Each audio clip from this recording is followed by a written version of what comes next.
الفول استوى، مش عايزه اقول لكم ما خدش ساعه. شايفين لونه والله ابيض خالص. كل لما الميه بتاعته تنقص بغلي ميه واحطها له، لازم تكون مغلي.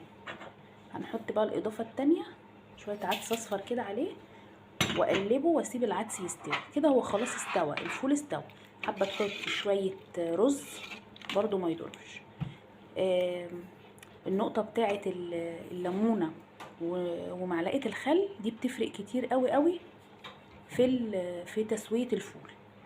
اول ما يستوي بقى واجي اغلفه هوريهولكم. شويه فول بقى مش عايزه اقول لكم. شايفين شويه الخل خلوه ابيض، على فكره هو غامق في التصوير انما بره التصوير مبيض جدا. شايفين جماله؟ عايزاكم تجربوا الطريقه دي بقى.